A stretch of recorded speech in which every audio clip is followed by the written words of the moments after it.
Dolce, do you love me? Ask him, do you love me? Oh, do you love me? Meet Dolce, the therapy dog.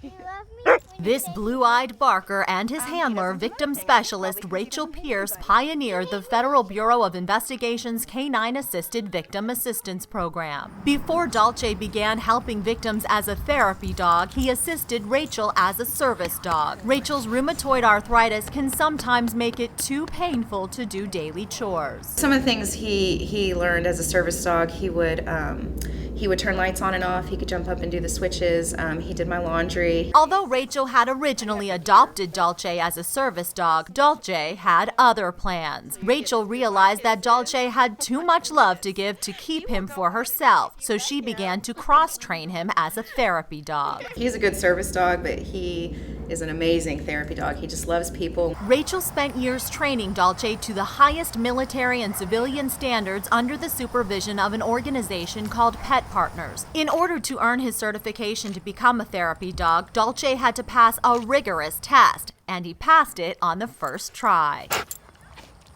I definitely would say he's a very well-trained dog. Eventually, Rachel began to work with Dolce in the Human-Animal Bond program at the Department of Defense, where she was a child psychologist. When Rachel later joined the FBI, she wanted the Bureau to benefit from a similar program. There's this acceptance and love that you get from an animal. It can lower blood pressure, makes you feel calmer. All the studies kind of turn to those things when it comes to just how much the presence of an animal can help. FBI leadership understood the value and need for a canine-assisted victim assistance program, so Rachel dedicated herself to creating one. Catherine Turman is the program director of the Office of Victim Assistance at FBI headquarters. The Bureau always wants to be sort of on the cutting edge of things, so being able to utilize a tool, a resource like a therapy dog, to help alleviate the concerns and fears of children and other victims, I think is really very much in tune with the FBI's approach, being, as I said, on the cutting edge of things.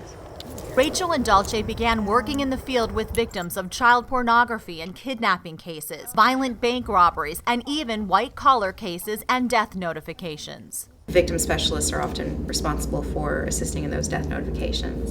And it's one of the hardest parts of our jobs, obviously. It's very difficult and very emotional. Some of the times that I've done it with Dolce, it's surprised even me, some of the things that have come out. There's this human-animal bond that's just, it's unspeakable. Dolce and Rachel not only help victims during traumatic times, the pair also lends a hand and a paw to special agents. Special Agent Keith Moses of the Nashville Resident Agency. We do have an extra tool in the toolbox with Dolce. For us to have Dolce, have the only dog in the Bureau, have it sitting in an RA, it is quite invaluable. Special Agent Brian Fazenbaker has requested Rachel and Dolce's assistance when he is investigating at the scene of a violent crime. When Rachel comes, and especially when she has her canine, you can just see the whole scene just kind of de-escalate and just kind of puts a calmness on the scene. That calmness Dolce and Rachel bring to a chaotic situation helps agents with their investigations. She interacts with those victims, and it helps us out because,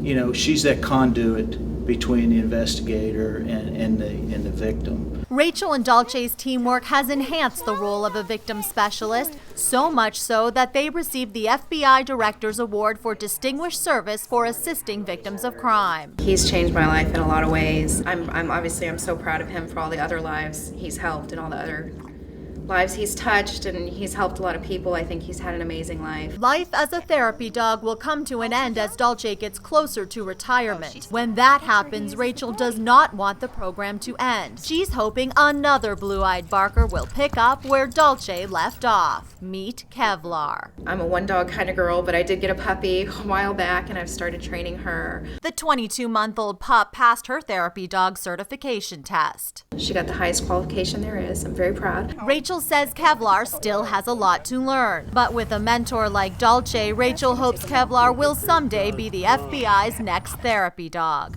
bringing comfort to victims and assisting agents helping America become a safer place.